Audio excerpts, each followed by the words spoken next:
This assembly witnessed absurd theatrics in the morning from the Prime Minister of Pakistan, who once again glorified terrorism. A country long steeped in the tradition of deploying and exporting terrorism has no shame in advancing the most ludicrous narratives to that end. It sheltered Osama bin Laden for a decade.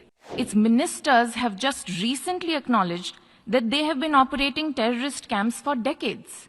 When senior Pakistani military and civilian officials publicly glorify and pay homage to such notorious terrorists, can there be any doubt about the proclivities of this regime? If destroyed runways and burnt-out hangars look like victory, as the Prime Minister claimed, Pakistan is welcome to enjoy it.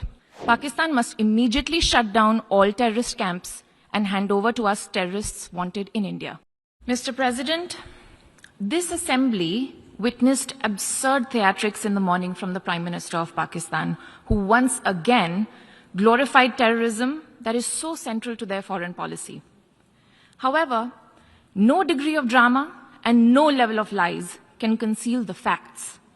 This is the very same Pakistan which, at the UN Security Council on 25th April 2025, shielded the Resistance Front, a Pakistani-sponsored terror outfit, from the responsibility of carrying out the barbaric massacre of tourists in the Indian Union territory of Jammu and Kashmir.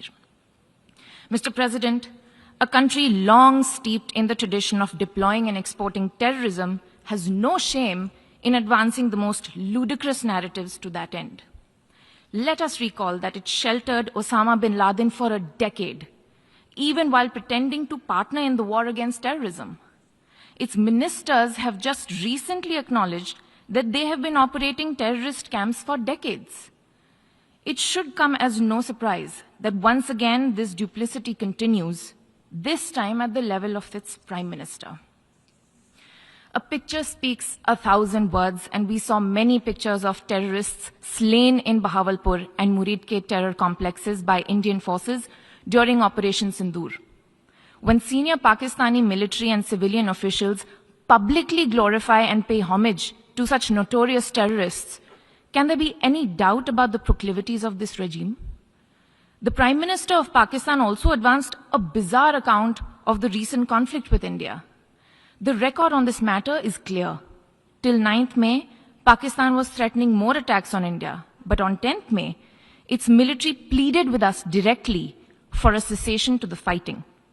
The intervening event was the destruction caused to multiple Pakistani air bases by Indian forces. The pictures of that damage are, of course, publicly accessible. If destroyed runways and burnt-out hangars look like victory, as the Prime Minister claimed, Pakistan is welcome to enjoy it. The truth is that, as in the past, Pakistan is responsible for a terrorist attack on innocent civilians in India. We have exercised the right to defend our people against such actions and have brought the organizers and perpetrators to justice. The Pakistani Prime Minister has spoken about wanting peace with India.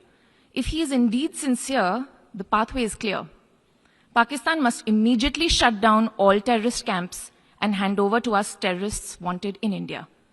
It is also ironic that a country which wallows in hate, bigotry, and intolerance should preach to this assembly on matters of faith. The political and public discourse of Pakistan reflects its true nature. Clearly, a look by them at the mirror is long overdue. Mr. President, India and Pakistan have long agreed that any outstanding issue between them will be addressed bilaterally. There is no room for any third party in that regard. This is our long-standing national position. Where terrorism is concerned, we are making it clear that there will be no distinction between the terrorists and their sponsors. Both will be held accountable. Nor will we allow terrorism to be practiced under the cover of a nuclear blackmail. India will never bow to such threats. India's message to the world is clear. There must be zero tolerance for terrorism. I thank you, Mr. President.